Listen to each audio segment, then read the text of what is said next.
ជំរាបសួរកូនៗទាំងអស់គ្នាមកដល់ថ្នាក់រៀនម្ដងទៀតហើយតើកូនៗទាំងអស់គ្នាសុខសប្បាយជាទេអរគុណព្រះអង្គគេដែលសុខភាពនិងសុខភាពរបស់កូនបណ្ដាថ្នាក់រៀនចឹងថ្ងៃនេះជួយជាមួយលោកគ្រូនៅមុខវិជ្ជាគណិតវិទ្យាដែលយើងរៀនអំពីចំណោទ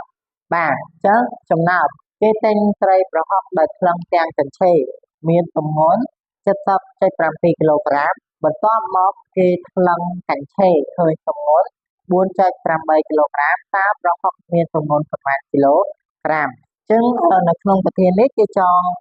រកតែទម្ងន់ប្រហុកប៉ុណ្ណោះគេមិនចង់បានទម្ងន់កញ្ឆេរទេបាទដោយគេប្រាប់ទម្ងន់កញ្ឆេរនេះ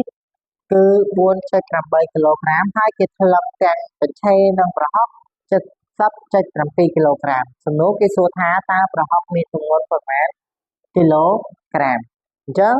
ដំបូងគឺយើងត្រូវរកប្រហុកមានទម្ងន់គិតជាគីឡូក្រាមអញ្ចឹងរកប្រហុកមានទម្ងន់គិតជាគីឡូក្រាមអញ្ចឹងដូច្នេះកូនត្រូវយកប្រហុកត្រូវយកគ្រូយកប្រហុកនិងកញ្ឆេរទៅថ្លឹងហើយកូនដកតែកញ្ឆេរមកគឺកូនឃើញប្រហុកហើយអញ្ចឹងត្រូវធ្វើប្រមាណវិធីដកដូច្នេះកូនយកនេះប្រហុកនិងកញ្ឆេរគឺ 70.7 គីឡូក្រាមដក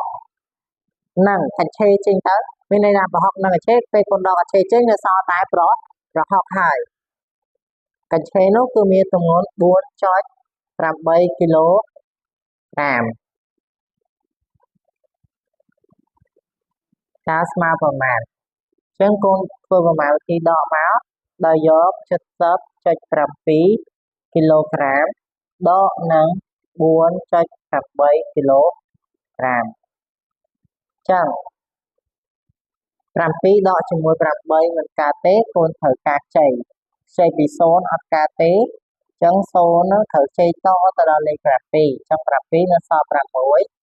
0នៅសល់9ដែលឲ្យលេខតខ្ចីមួយទៀតអញ្ចឹងអានេះនៅឡើង17ដកនឹង8នៅសល់9 9ដកនឹង4នៅសល់ចំណុចទស្សភាគកូនតម្លាក់មកឲ្យចំមក9ដកនឹង4នៅសល់5 6ទម្លាក់ចុះដូច្នេះគឺឃើញ 65.9 គីឡូក្រាមអញ្ចឹងចម្លើយគឺឃើញ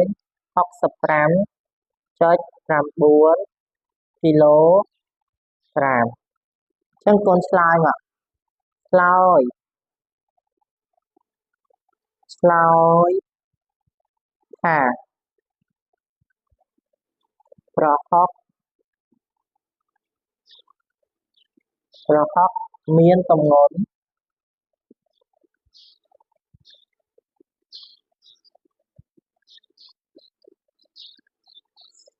មានទម្ងន់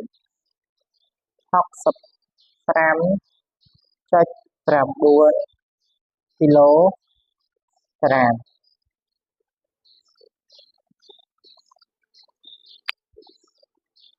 បាទវីដេអូរបស់លោកគ្រូមានតែប៉ុណ្្នឹងទេជាចុងក្រោយសូមអរគុណត្រឡប់ទៅផ្ទះវិញប្រកបដោយសុខភាពអរគុណសូមអរគុណ